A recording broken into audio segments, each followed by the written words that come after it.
I am out of breath, but I am not out of thoughts. Oregon wins 38-30. Full reaction, here we go. You are Locked On Ducks, your daily podcast on the Oregon Ducks, part of the Locked On Podcast Network, your team every day.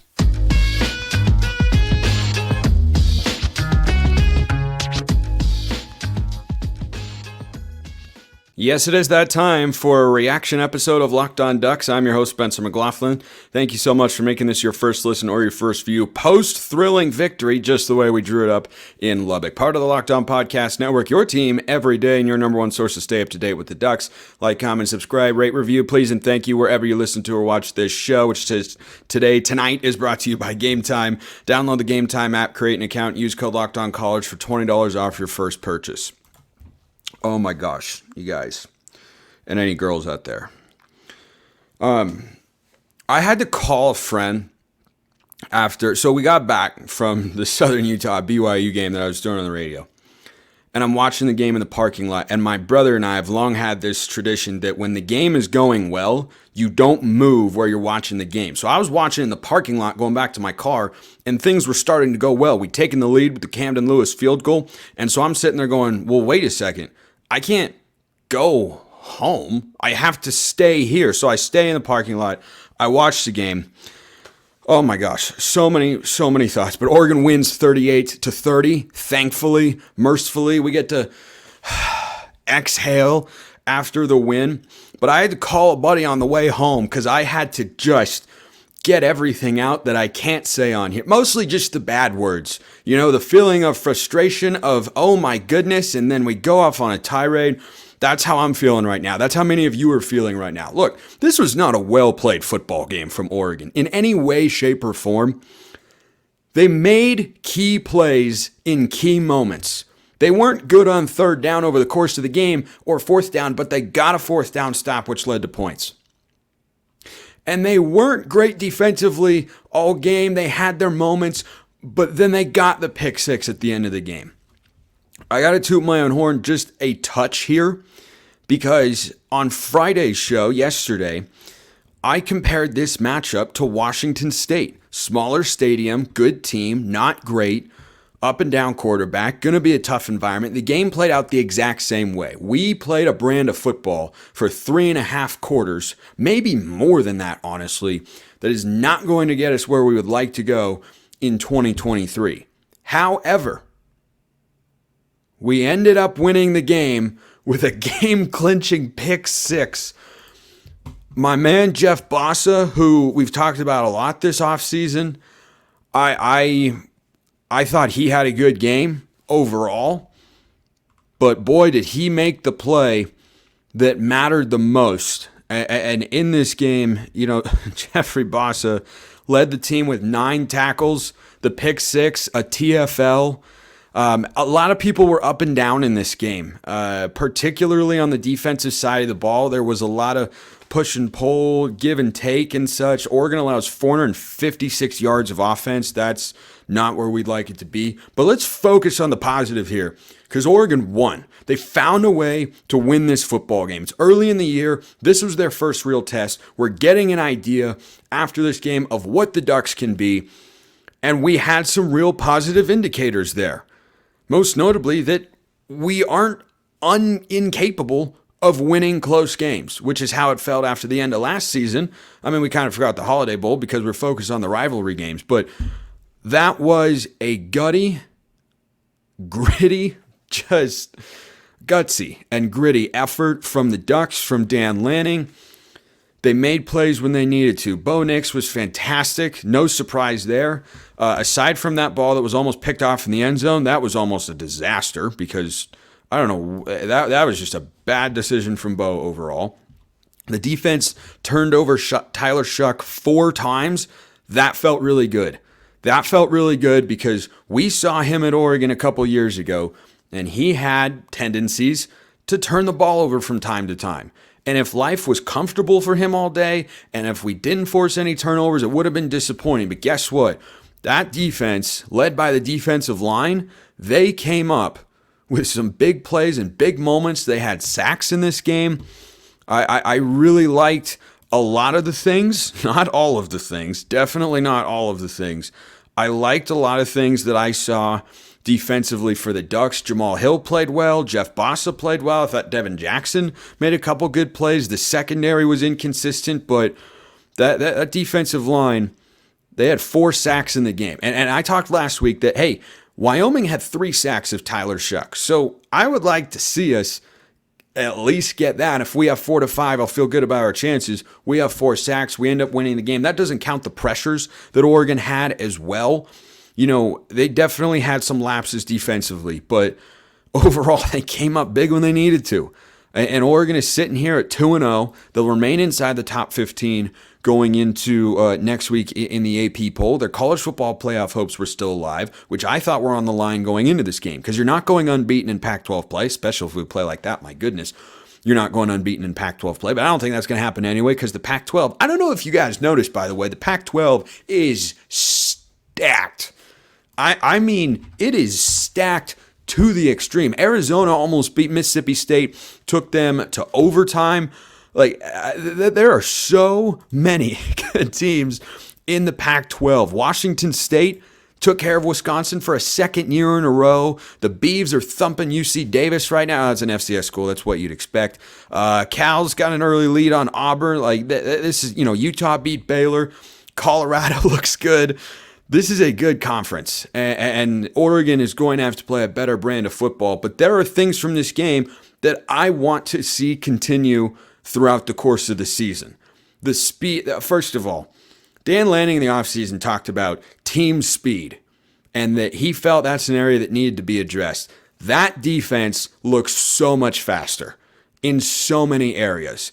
They have sloppiness to clean up because Oregon committed so many penalties, is making my hair what little hair I keep up here on this head of mine, I really wanted to pull it out because the Ducks were just shooting themselves in the foot. Get a load of this. Who had this on their bingo card going into this game? Oregon will have more penalty yards than rushing yards. 3.6 yards a carry. We had a higher average yards per carry against Georgia last season. Penalties, 14 for 124. Goodness gracious. Now, Oregon did not turn the ball over in this game. They're +4 in the turnover department. It turns out if you're +4 in turnovers, you're going to win a lot of football games. And that is the biggest reason, make no mistake about it, that Oregon won this game. It thwarted 2 drives that were on Oregon's side of the 50 with Tyler Shuck turnovers. The fumble forced by Jamal Hill. That was a great play from Hill. I thought he looked great at linebacker tonight. And then the interception from Kyrie Jackson previously. And then to clinch the game, Brandon Dorlus, my buddy Alex and I were talking. He was the one that I was ranting to. He was talking to me about how that move from Dorlus to get by the offensive lineman and create the pressure leading to the pick 6 by my guy Jeff Bossa, that should be on a technique for how to create pressure up the middle. And that's, all season long, off season long, I talked about Brandon Dorlus. Like, I think he's better suited on the interior than on the edge. And I think that's why you saw so many edge guys. We saw a lot of players play on defense tonight once again. That might just be part of the philosophy for Dan Lanning, Tosh Lupo, and the defensive staff. But I think Dorlus is best up the middle. He came through right there. Popo Amavai had a sack. Bryce Betcher. Remember the guy who came out of nowhere, the baseball player in the spring game? And I was going, man, that guy looks good. Well, it turns out he looks like a pretty good football player. He looks like a pretty darn good football player for the Ducks at the linebacking position. So a lot of good things. I thought the defensive front really did a nice job. We could not contain the quarterback run. Now, you can look at the rushing yards and say, wow, 5.4 yards a carry, 174 on the ground. Okay, 101 of those yards were to Tyler Shuck. So you had some scrambles, you had some broken plays. So Oregon needs to get better defending that because there will be teams like USC that will run those sorts of concepts with an even more mobile quarterback. But I think overall, in terms of containing the running backs, the Ducks, save for a couple runs, mostly did a really, really good job. So a couple more good things to get to. Got to talk about the offense because they did a lot of things right. you'll be doing yourself something right by going to get Nutrafol. You don't have to choose between better hair growth and your health. By the way, I have my hair this short by choice. But if I didn't, I wanted to grow it out more, I would go get Nutrafol, which provides whole body health, a whole body health approach for men that promotes healthier hair. No drugs, no compromises, just better hair. Men think losing their hair is inevitable, but you can take control of your hair's future with Nutrafol's science-backed hair growth supplement for men. Men, are you tired of weakening or thinning hair? Then just go get Nutrafol. Take the first step to visibly thicker, healthier hair. For a limited time, Nutrafol is offering our listeners $10 off your first month subscription and free shipping when you go to Nutrafol.com/men and enter the promo code LOCKEDONCollege. Find out why over 4,000 healthcare professionals recommend Nutrafol for healthier hair. Nutrafol.com/men spelled Nutrafol.com/men and enter promo code LOCKEDONCollege. That's Nutrafol.com/men, promo code LOCKEDONCollege. Oh my goodness. That wasn't a second segment sip. That was a second segment chug. I needed it. I didn't mean to make that go away. Okay, offensively, not a good night running the football for the Ducks. Just 113 yards on the ground. Not what they have, well below what they averaged a year ago. 3.6 yards a carry. Bo Nix was actually the team's leading rusher. That is not a sustainable formula. The offensive line was excellent in pass protection tonight. They were equally as bad in the run game. I mean, there was nowhere to go for the running backs. 3 plays in a row where you need 1 yard and you couldn't pick it up with 3 different concepts.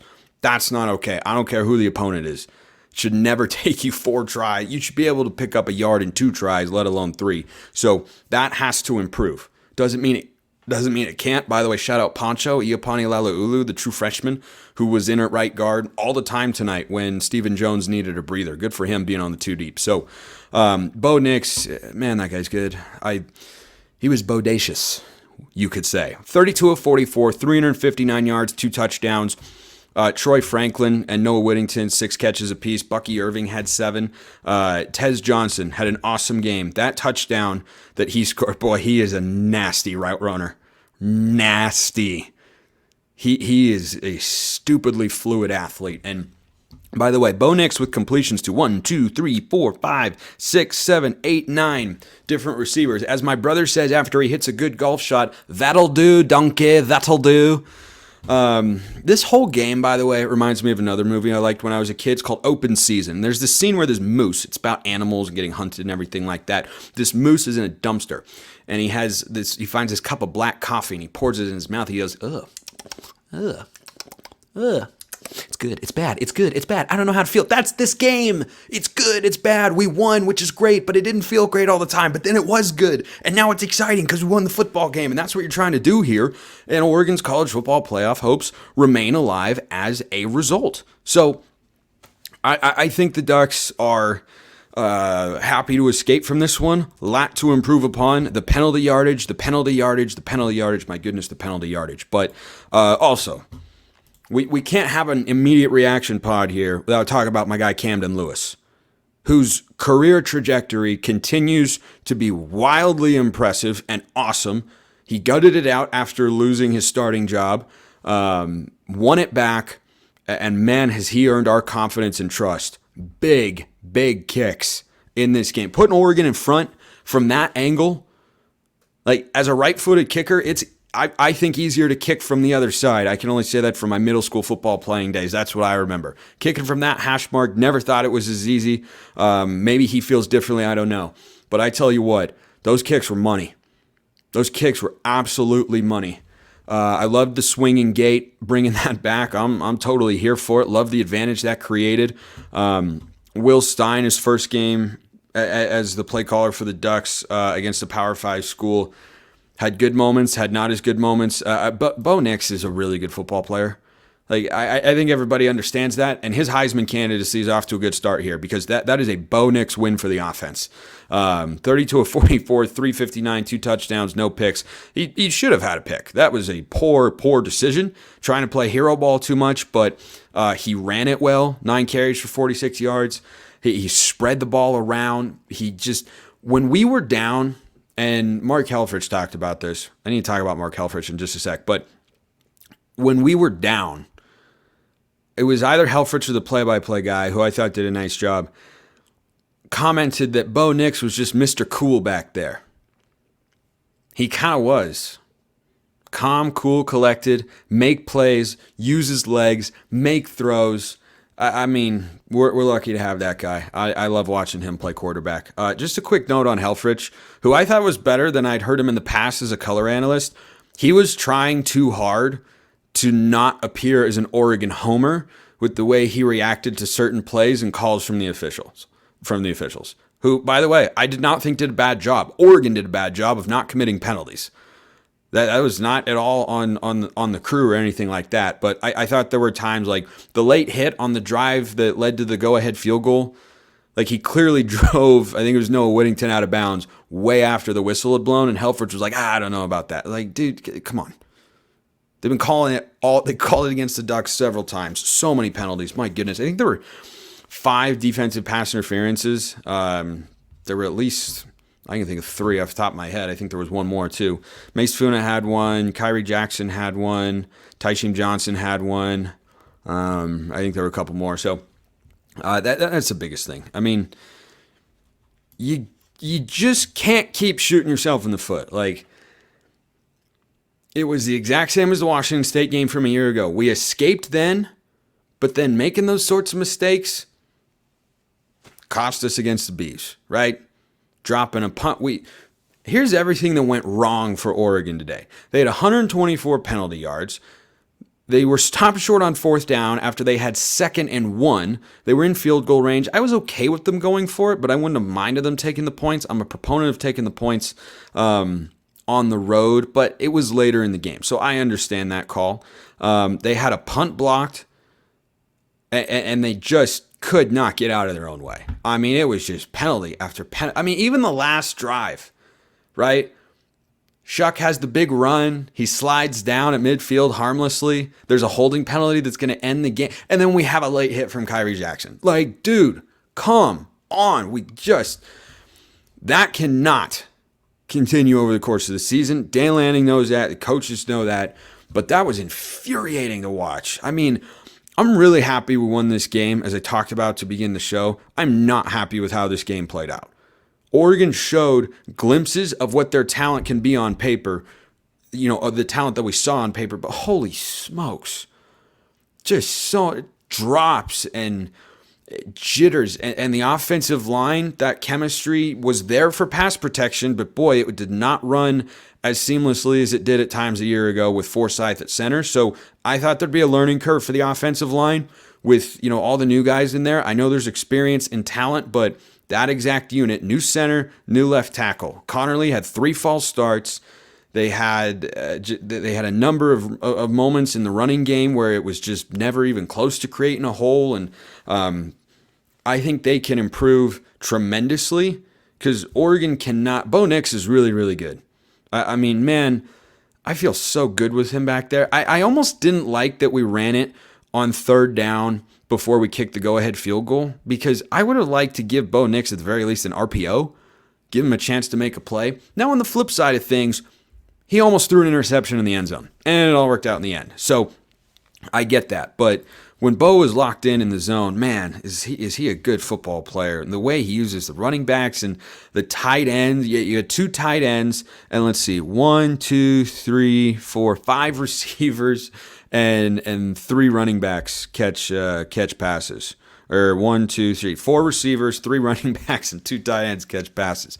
We thought Oregon had weapons. They definitely did, and Bo Nix spread the wealth around in this game. Gosh, I'm so glad we won. I'm finally winding down now. It's been, it's been a day. I was watching this on my phone on the bus back from BYU to Cedar City, and I have so much adrenaline. I'm not going to bed for quite a while. So if you want to join the subtext community and message me right away and get priority mailbag questions, you can do that. Link is in the description below, whether you're listening to or watching the show right now. That's a new thing that we're rolling out. Free 14-day trial, $5 after per month. That's it. But if you don't want to do that, guess what? You can consume the show the same way you always have and ask mailbag questions as you always have.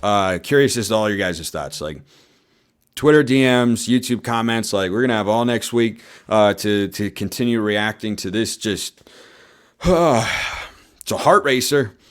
It was a heart racer. So can buying tickets for an event, but with Gametime, it's a lot less stressful because buying tickets is not stressful with Gametime. It's the fast and easy way to buy tickets for all the sports, music, comedy, and theater near you. With killer deals on last-minute tickets and their best price guarantee, you can stop stressing over the tickets and start getting hyped for the fun you'll have. Forget planning months in advance. Gametime has deals on tickets right up to the day of the event. You can also get images of your seat before you buy so you know exactly what to expect when you arrive. Snag the tickets without the stress with Gametime. Download the Gametime app, create an account, use code LOCKEDONCollege for $20 off your first purchase.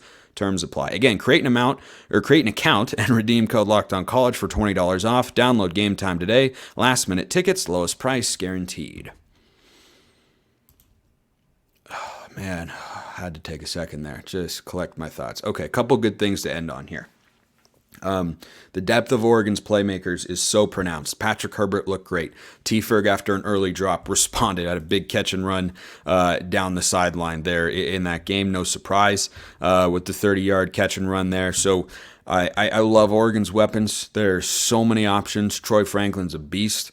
I remember watching that long touchdown early in the game when it looked like we're going to be in control of this game. Yeah, no, we're not going to score a touchdown for until, the fourth quarter? I don't think we scored.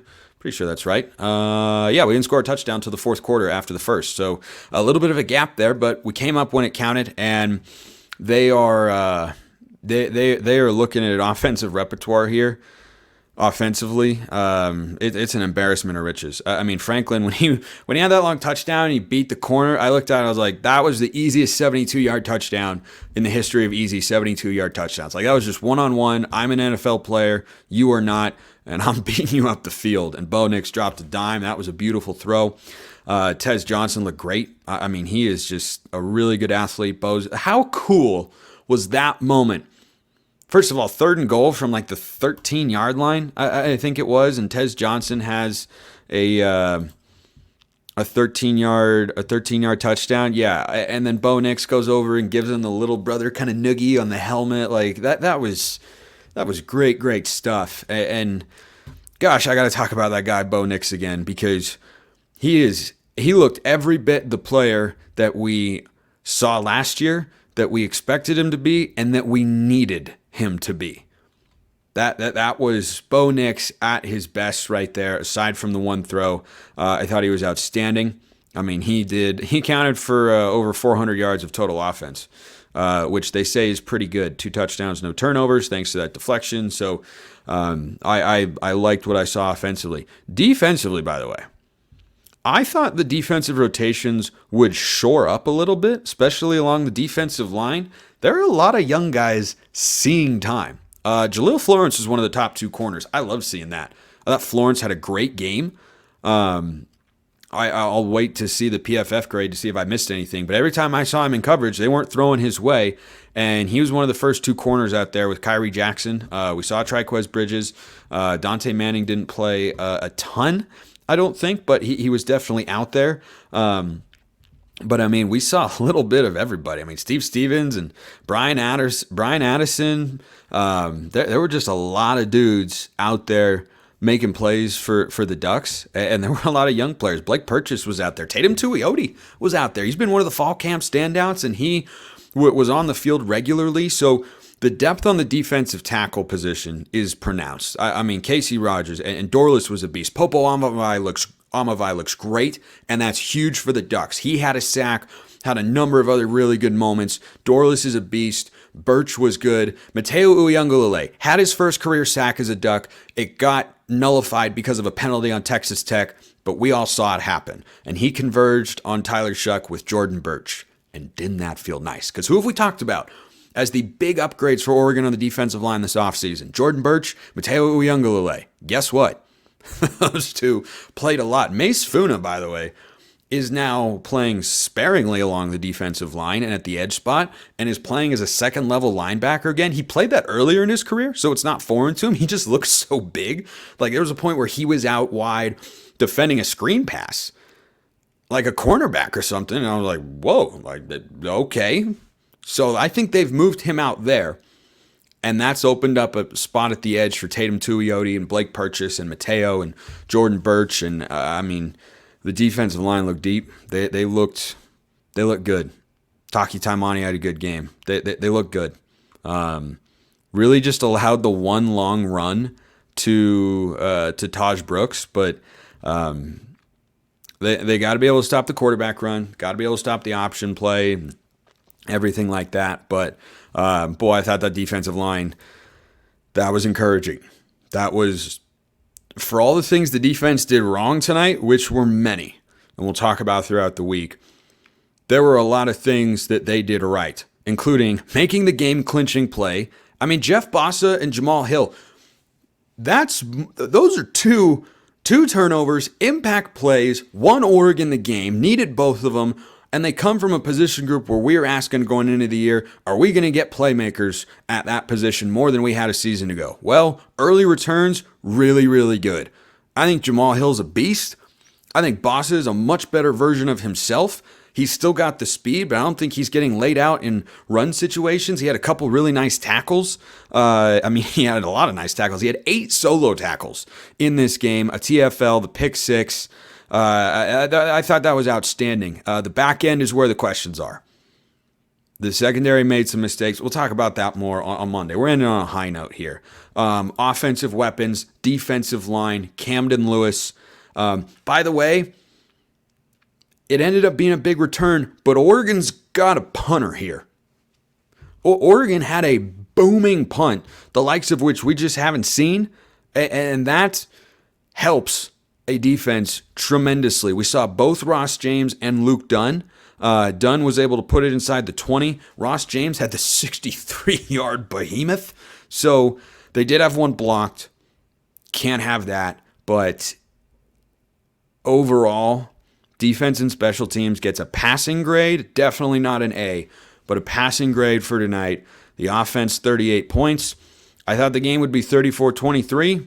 I was about right with Oregon's score. I thought we'd allow one less touchdown. Would have felt better if that had been the case, but you know what? At the end of the day, you know what we care about? We won. 2-0 going into Hawaii next week, which should be a break. Appreciate everyone listening. I'll see you next time. Have a wonderful rest of your day. And as always, go Ducks.